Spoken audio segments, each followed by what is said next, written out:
gbọ́ ohùn alóore gbọ́ ohùn agogo iye tí ń lò.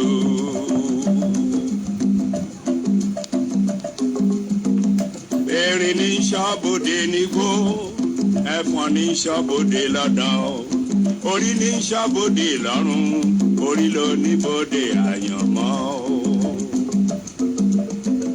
ẹnìkan ò mọ wa bá wáyé ẹ̀dá kan ò mọ ohun akúnlẹ̀yàn ní ṣaláṣẹ ìpín. adélé ayé tán ilé ayé dógùn ilé ayé dọ̀tẹ̀ ilé ayé dìgbòkègbodò àforí ẹni nìkan ní fẹ́nifẹ́ ire. orí jọ̀wọ́ ṣe légbè lẹ́yìn mi ò ìwọ oníbodè àyànmọ́.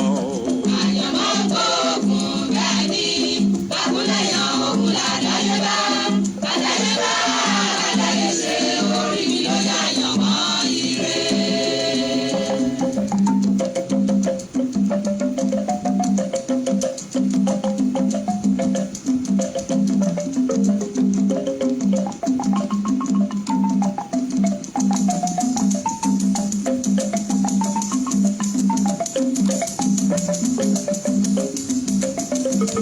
Ọbágùdù Ọládìméjì Gbáyìíjáre.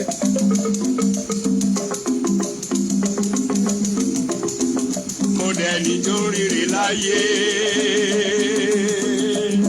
ọ̀tá ń bínú ọ̀tá ń jagun ọ̀tá ń rí ìkọ̀kọ̀ ṣiṣẹ́ ibi ẹ wulẹ̀ para yín lásán ni o ẹ ò lè pa kádàrá dàrọ láyé kọ́ lọ́run ni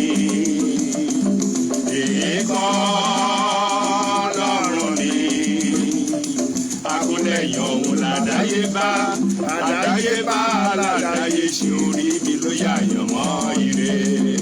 ire ire o ire àyànmọ́ mi o ire ni mo kún lẹ́yìn o Èdùmàrè bá mi káyé mi ṣe o bá mi tọ́nà mi là lọ́jọ́ àkúnlẹ̀yìn ayé mi ó ní bòde lágbogbo ire áńgẹ́lì rẹ̀ lágbogbo ayọ̀ orí jọ̀wọ́ ṣe lépe lẹ́yìn mi o orí mi ṣáyà àyànmọ́ ire.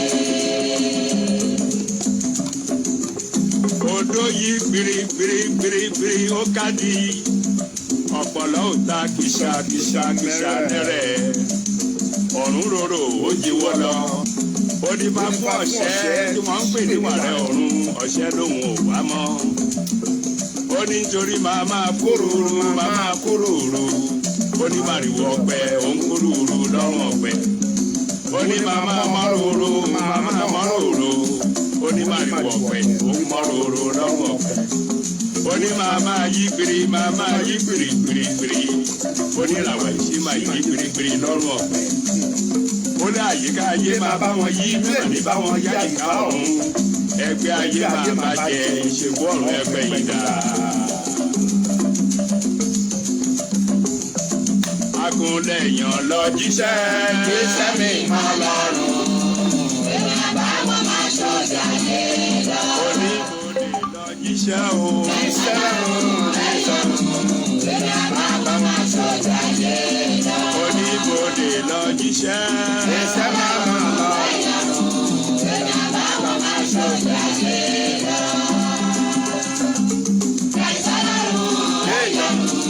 èmi àbáwọn máa ṣọ̀dà lé lọ. Èmi àbá wọn máa ṣòde ayé lọ. Akúnlẹ̀yàn lọ jíṣẹ́ mi mọ́ lọ́rùn. Èmi àmọ́ bá wọn ṣòde ayé lọ. Smith Kúnlé, mo dúpẹ́ lọ́wọ́ yín jàre, ẹ ṣeun, ẹ kú àdúró tiwa. ẹ já Quantum kí sáré sọ tí mo fẹ́ sọ, kò sáyè kọ́ lẹ́ni ẹ kàn gbọ́ mi ni, tí ẹ bá ti gbọ́ a máa lọ náà nù. Orí ní sọ́bodè lọ́hùn, orí ló ní bòdì àná.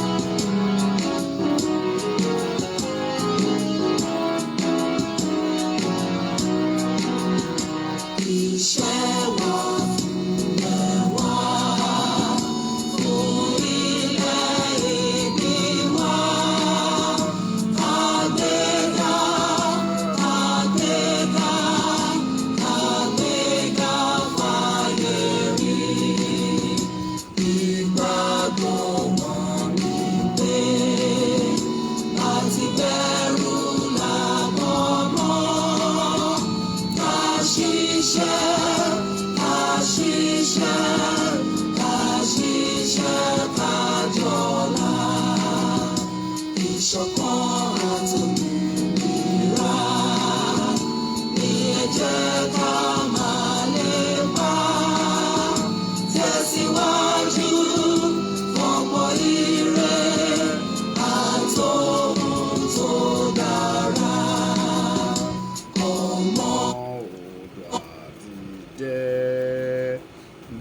sípò ẹ̀tọ́ rẹ ìwọ ni.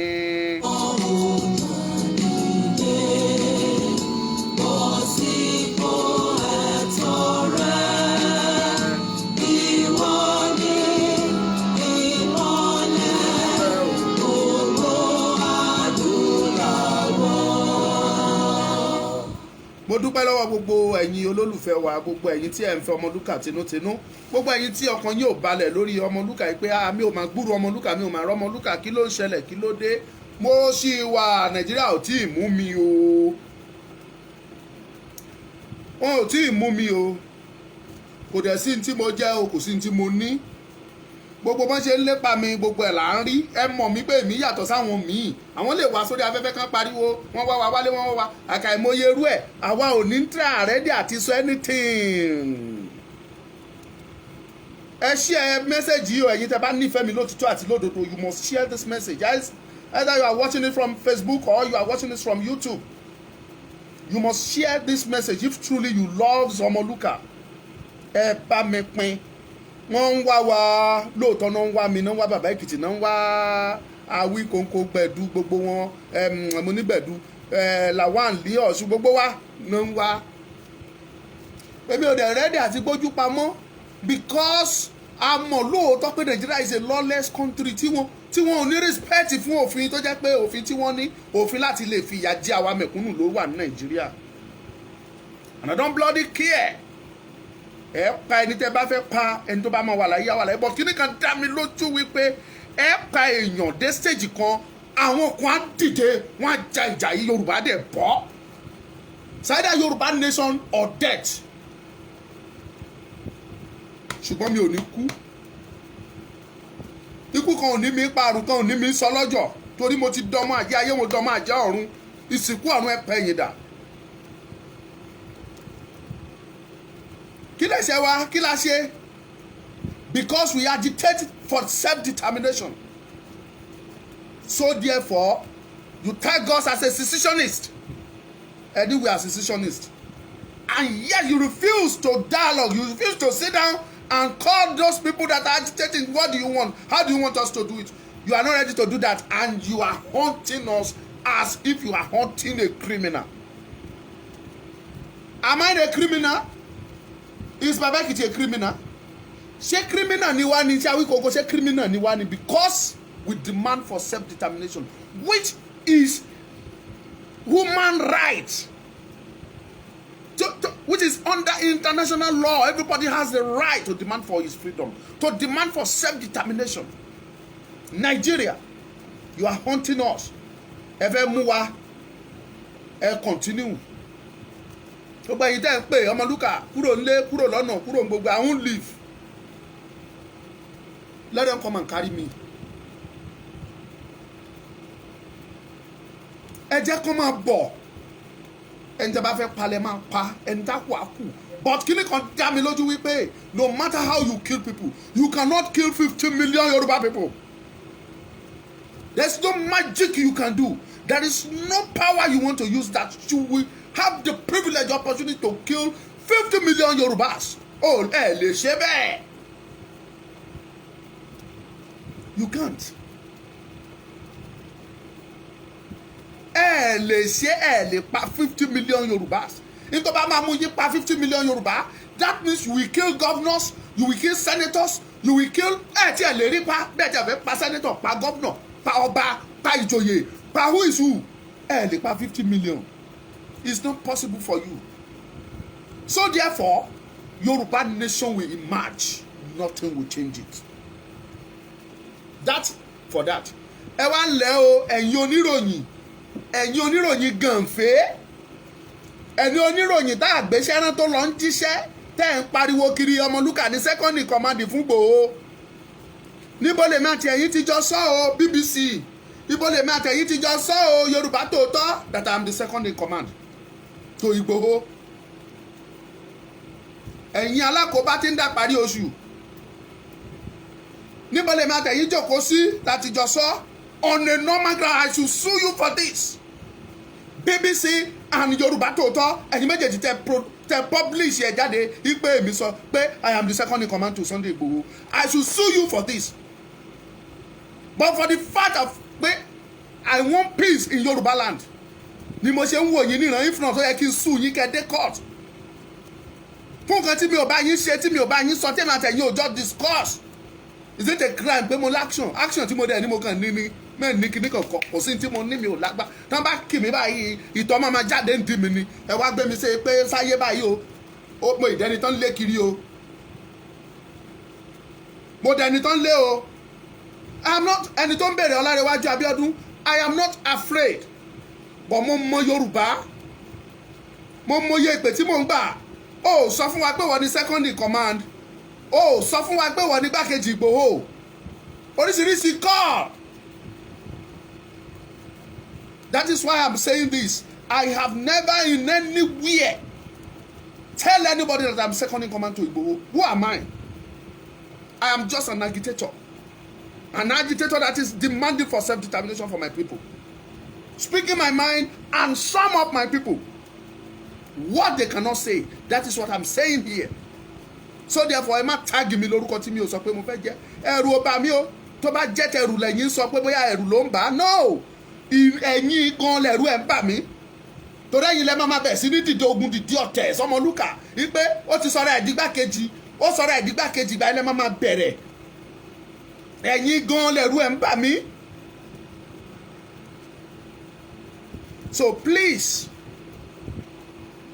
mo ń sọ fún yín ní gbogbo ẹ̀yin tẹ́ ń wo fídíò yìí I am not the second in command to Sunday Igboho. I am his follower. And I stand with him 100%. I am a Yoruba agitator. And I am speaking the mind of my people. But just for record purpose, I am never in any way the second. I have never been. Don't appointing me as the second in command. Or I'm his second in command. That is, everybody will knows about that. But I'm telling you this, that I'm never in any way the second in command to Sunday Igboho. And I have never said this in anywhere. Yorùbá Tòótọ́ àti BBC ẹ̀yin lẹ fabricate here.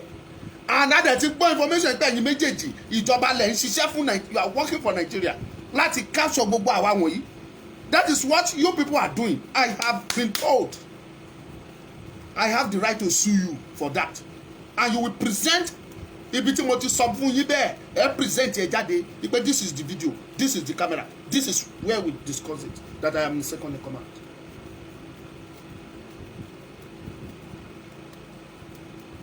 BBC was in Cotonou and mo dẹ̀ sọ fún pé no video gbogbo ẹ̀ náà ń jà lé lórí I send them out pẹ̀lú àwọn èèyàn mo send pé no video coverage at the end of the day wọ́n ya video àmọ́ bí tán gbà wọlé tán ti lọ ya àwọn video tán yà gbogbo ẹ̀ náà ṣe ń bínú tán lọ jáde tán lọ dúdúkúdú pé àwọn di second in command. You asked me to grant you an interview and I reject it. I refuse. I decline it that I'm not interested in any interview because I'm not here for interview. So ẹ wá lọ sórí afẹ́fẹ́ lọ ń pariwo ẹ di second in command. I am supposed to sue you. Tí bá ṣe pé Nàìjíríà porí àwọn tó pera wọn níjọba gan ò dáa ni ká má tún máa fi yẹn máa trace olúwa ẹ. If not, I am supposed to sue you for this. Do you understand? So ẹ̀yin ọmọ Yorùbá, anything can happen at any time. Ẹ lè gbọ́pọ́n Ọmọlúkà. Yorùbá agitation must not stop. Ẹ gbọ́dọ̀ dáwọ́ dúró lórí agitation yẹn. Yorùbá must stand. Either you are a man or you are a woman. Ọkùnrin ni ẹ obìnrin ni ẹ tó jójúlówó ọmọ Yorùbá tó dẹ̀ dúró lásìkò tó ń tí ì rí ẹ mú. Mi ò sọ pé mo fẹ́ dúró kan rí mi mú o. Mọ̀jàmọ̀sálà àmọ́ kíkanjú right? But ebi ò ní bí sá lọ ilẹ̀ Yorùbá ilẹ̀ bàbá tèmi ni. I will stay in Yorùbá land. Ṣùgbọ́n in case of Ike City, wọ́n ṣe máa ń sọ òyìnbó yẹn nílùú mi when I was still young. in case of incasity tó bá délẹ̀ jẹ́ gbọ́pọ́ngbọ́mọ lúkà tàbí gbé Awíkókó tàbí gbé Èkìtì bàbá Èkìtì tàbí gbé anybody nínú wa that must not stop the agitation. ìyẹn ò gbọ́dọ̀ dẹ́rùbà yín ìyẹn ò gbọ́dọ̀ dáyàjá yín kẹ́ sọ pé torí yẹn ẹ̀ ní ṣe mọ́. You must continue until we achieve that Yoruba nation. So àwa ń sọ eléyìí fún yín ni that no going back. No going back. We are moving ahead. Thank God, at the saw nobody preach war. I don't love war. I know what war means. Mo mọ tí wọ́n ń pè ní ogun. Mo mọ ìtumọ̀ ẹ̀. We are peaceful people in Yoruba land. We don't pray for war. But àwọn tá à ń bá nájà, they are killing us. Wọ́n pa ọmọdé wa, wọ́n pa àgbà wa, wọ́n pa ọkùnrin wa, wọ́n pa obìnrin wa. Wọ́n pa ilé tó kúrú, wọ́n pa ilé tó ga. Àwọn prepare for war against us. But àwa prepare for war because we are peaceful people. We achieve our Yoruba nation without war. Let them do whatever they want to do. Ẹ jẹ́ kán dára tán fẹ́ dá, ẹ jẹ́ kán pa ètò tán fẹ́ pa. But I'm very sure wípé nǹkan tó ṣe imú mi gangan ó ń bọ̀ wá ṣe imú tiyín náà gangan. Ẹ̀yin ọba, ẹ̀yin ìjòyè, ẹ̀yin governors, ẹ̀yin senator, tẹ́ ẹ̀ bá mọ̀ in tó ṣe imú mi gangan ó ń bọ̀ wá ṣe imú yín gangan. Ṣé bákan tèmi ò balẹ̀ báyìí mi ò lè jókòó sílé, mi ò tiẹ̀ ní freedom. I cannot even go out to do anything. Remember, it is coming. Your turn is coming. Your turn is coming. Ó máa kan gbogbo wa ní pátápátá. Kò sí ẹni tí ò ní kàn. They are doing it now. Ẹ̀yin ẹ pẹnu mọ́. Ẹ ṣe bẹ́ẹ̀ ni pé ẹ̀rí kìíní kankan. Àtẹ̀yin gómìnà àti sẹ́nítọ̀ tí gbogbo yín. Ẹ ṣe bẹ́ẹ̀ ni pé ẹ̀rí kìíní kankan. Ó ń bọ̀ wá kàn yín. Ìka àbámọ̀. Ìpé ńgbà táwọn ọmọdé ń dìde. Àbádẹ́ dìde fún wọn. Ìka àbámọ̀ yẹn ẹ̀ ń bọ̀ wá gẹ̀jẹ̀. Mo sọ fún yín ni kẹ́ ẹ lọ mú eléyìí ní. Ẹ̀ ń bọ̀ wá gẹ̀jẹ̀. Nígbà tó bá yá. Kí ni mò ń lé ń bẹ̀? Yorùbá nation tá à ń jìjà ẹ̀. Ṣé president ni mo fẹ́ sọ pé mo fẹ́ wá ṣe ni àbí governor àbí senator or what? Ṣé president ni bàbá Èkìtì fẹ́ ṣe ni àbí Gbẹ̀du ló fẹ́ wá tó lóun fẹ́ ṣe president yín àbó fẹ́ wá ṣe governor? Nobody is agitating to hold any position. I am not fighting because I want to hold a certain political position in that Yoruba nation. No! I am saying this because mo mọ̀ pé tá a bá dúró as an independent nation, tá a bá dúró gẹ́gẹ́ bí orílẹ̀-èdè kan lọ́tọ̀, mo mọ ìgbádùn tí irú èmi máa gbá. Mo mọ àlàáfíà àti ìfọ̀kànbalẹ̀ tí irú èmi máa ní. Mo mọ àǹfààní tí gbogbo àwọn tó yí mi ká máa jẹ. Mo mọ̀ ìdí nìyẹn tí mo ṣe ń sọ kí gbogbo yín lè gbọ́. Ṣùgbọ́n ẹ ṣe bẹ́ẹ̀ ni pé ẹ rí wa, ẹ díjú yín, ẹ di etí yín, ẹ pẹ̀lú yín mọ́, ẹ sọ̀rọ̀, ẹ ríran, ẹ lè gbọ́. They are hunting us. They are after us. None of you speak and say anything about this. Kò sí wàhálà. But kí ni kan dá mi lójú? They cannot kill 50 million Yorubas. It's not possible. Before they kill 2 million Yorubas, some Yoruba will come up and retaliate. I am very sure of that.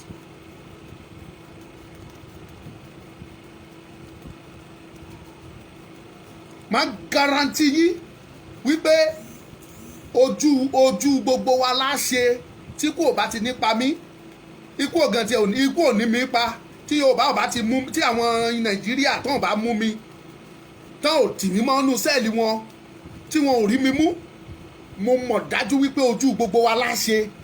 Èmi ò ní bí lọ ilẹ̀ Yorùbá yìí ní kúrò ń bẹ̀. Ẹ ṣe bẹ́ẹ̀ ni pé ẹ kọ́ tí ikú sí gbogbo tó ṣẹlẹ̀ náà, ẹ̀yin ọba wa. Ẹ kọ́ tí ikú sí, ẹ̀yin gómìnà ẹ kọ́ tí ikú sí, ẹ̀yin senator, reps, assembly ẹ kọ́ tí ikú sí. Ẹ má ṣe bẹ́ẹ̀ ni pé ẹ rí no kò pọn dandan. Just ẹ kọ́ tí ikú sí, ẹ má ṣe bẹ́ẹ̀ ni pé ẹ rí rárá. Má guarantee yín wípé ńgbà tán bá get rid of àwa tá à ń sọ̀rọ̀ yìí, orí yín náà ń bọ̀. Be rest assured. Orí yín ni wọ́n ń bọ̀. ẹ tí mọ kinní kankan ni ṣé àwa ń sọ dàbẹ́ ni pé ìsọkúsọ là ń sọ ó dà pé ìdúkùdún là ń dún ẹ ṣe lóṣèlú ni ẹ ṣe ní kinní kan I am no problem we are together yóò ṣojú ẹ mímí anyway kò ní ju bẹ́ẹ̀ lọ ní tí mo ní kí wá sọ òun ni mo ti ṣe àlàyé ẹ̀yẹn wípé o mi ò sọ fún ẹnikẹ́ni o wípé èmi ni second in command kì í ṣe ọ̀rọ̀ tí mo sọ yẹn second in command yẹn ló ń ba èmi lẹ́rù o bí kì í ṣe ẹ̀yin ọmọ Yorùbá tẹ̀ tún máa dìde ogun sí i ẹ̀wọ̀n lúkà ó ti sọ̀rọ̀ ẹ̀dí second in command ó ti ṣe bá ó ti ṣàwo kí n tẹ̀mí sá fún nìyẹn mi ò dẹ̀ fẹ́ wàhálà fẹ́ mi.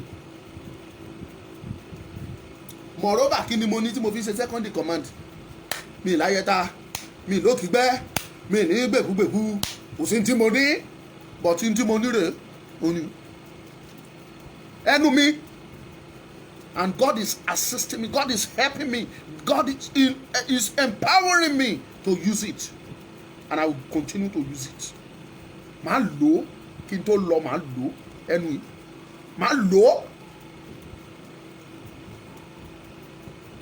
so kọ́lọ́n kó ran gbogbo wa lọ́wọ́ ó kù sọ́wọ́ yín ó kù sọ́wọ́ mi no going back tán bá gbé Ọmọlúkà ẹ má dáwọ́ dúró láti agitate you must and if it has to do with death you must not stop I am telling you this because èmi mọ̀ láti bẹ̀rẹ̀ wípé it's coming to this stage I won't lie to you except I am stupid tí o bá sọ́pọ̀lọ́ lórí mi ni màá sọ wípé mi ò mọ̀ pé máa restore to this level I knew it will come to this level but be rest assured that any situation any condition tó bá jẹlẹ̀ you must not stop that agitation that is the only honour tẹ́lẹ̀ fún mi but I'm not going to die ẹ̀ẹ́dẹ̀ ní mú mi abáníká mẹ́ni ọ̀la la máa mú ẹnu báyìí lẹ́sẹ̀ ń pàkúrọ̀ ojú ọ̀nà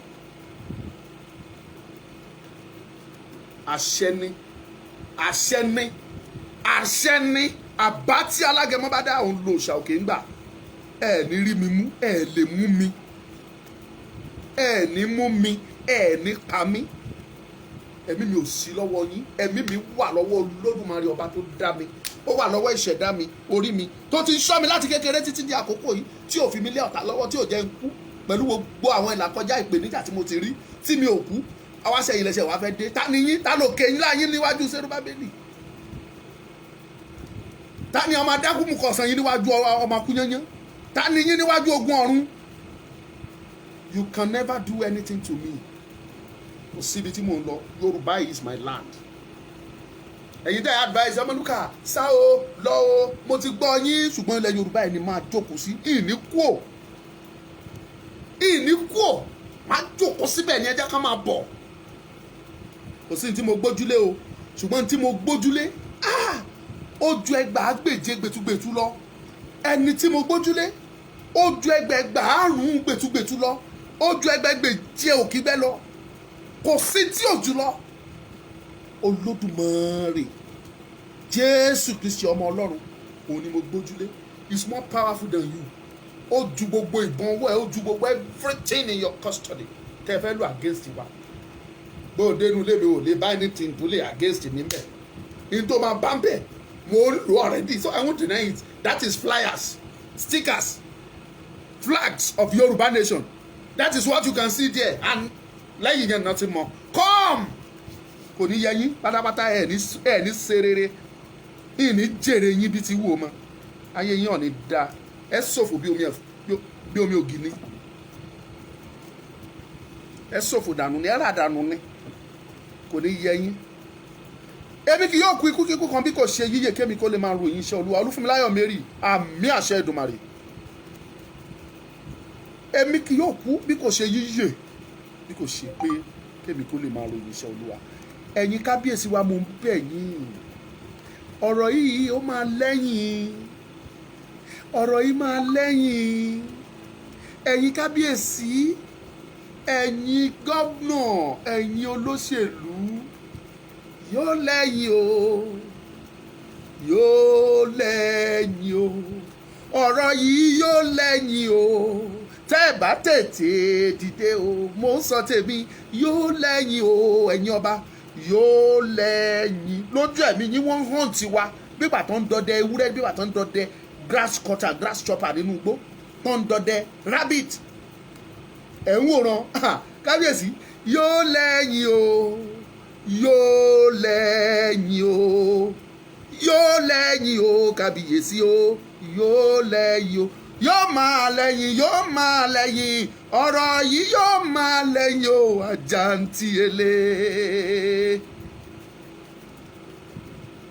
mo ti sọ tèmi bówù yẹn gbọ́ bówù yẹn má gbọ́ ẹ̀yin ọmọ Yorùbá tòótọ́ kò ní bàjẹ́ fún wa kò ní burú fún wa a ní bógun lọ ẹ dúró lórí ẹsẹ̀ yín ẹ dúró gbọ̀nyìn ẹ má dákẹ́ àti sọ fún ọmọdé àtàgbà yìí pé Yorùbá fẹ́ lọ lé wípé ilé tó lọ ẹ máa wòran o Abba Kyari ṣe bí gbogbo yín lẹ gbọ́ news ẹ rí agitation tó fi kàn án àbí allegation tó fi kàn án rádà ẹ rí o allegation tó fi kàn án ẹ rí o ẹ rí i pé kò sí tán máa ṣe lé lórí bó ṣe ọmọ Yorùbá ní ọjọ́ yẹn náà máa gbé immediately náà máa tì mọ́nú alágbọ̀n àbí sẹ́ẹ̀lì kan nínú Àbújá ń bẹ̀ nínú dungeon wọ́n á tì mọ́ bẹ̀ á kẹ̀ síbẹ̀ á rà síbẹ̀ tí ẹ wà bẹ́ẹ̀ o wọn ò rírí kankan ṣe sí yóò máa lẹ́yìn ọyàn ọba wa ẹ̀yin olóṣèlú ọ̀rọ̀ yìí yóò máa lẹ́yìn àjàntìẹ̀lé.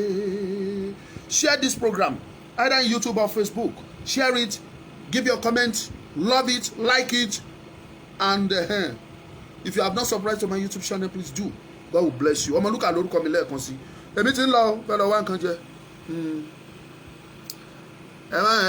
Ẹ jẹ́ ká máa bọ̀ lé mi lálẹ́ yọ̀n lè bá mi lé mi ò tẹ̀ ìyín sun lé mọ́ ìyín sun lé so bó ṣe jẹ́ nìyẹn ká máa bọ̀. Ẹ wo ẹ pín dáadáa ẹ fẹ́ máa lọ nìyẹn ẹ ṣé o. God will bless you all kò ní bàjẹ́ fún wa títí tí a tún fi máa pàdé nígbà tí ẹ bá tún rí mi mo lè tún ó lè dọ̀la kí n tún yọ tí mi bá dẹ̀ yọ lọ́la anytime tẹ bá tún rí mi ire la tún máa fi pàdé o. Ọmọlúkà lórúkọ mi ẹ bá mi pín Emmanuel alọ rọ́dà mi tó ṣú ọ Yorùbá nation náà nígbà tí gbogbo èèyàn tiẹ̀ ti wá gba Yorùbá nation àwọn ìyálọ́jà kan tiẹ̀ ń pè mí wọ́n ní máa bọ̀ lọ́dọ̀ wa o alọ́rọ̀ sọ o màmá wọ́n máa ń sọ mi kò sí tán fẹ́ tó bá wà ní ọjà ọ̀dọ̀ wa wọn ò bí wọn dá kán mú ẹ àwọn ìyá yẹn fọwọ́ sọ̀yà fún mi bẹ́ẹ̀ pé wọn ò bí wọn dá tí n bá wà nínú ọjà yẹn lọ́dọ̀ tiwọn wọ́n làwọn máa tu òhò ni so mo dẹ̀ promise wọn pé mo ń bọ̀ mi ò ní dárúkọ ọjà yẹn fún yín kẹ́ má lọ dúró síbẹ̀ dè mí mo máa lọ àbọ̀ dandan ni ẹ̀yin màmá iṣẹ́ wà lọ́wọ́ yín mò ń bọ̀ mo ní special program fẹ́yìn màmá bẹ́ẹ̀ ni rà mọ ipa tẹ́yìn obìnrin kó láwọn ogun tí Yorùbá ti jà sẹ́yìn ẹ wo ẹ jẹ́ ìrànde ọ God will bless you. Ọmọlúkà lórúkọ mi lẹ́ẹ̀kan sí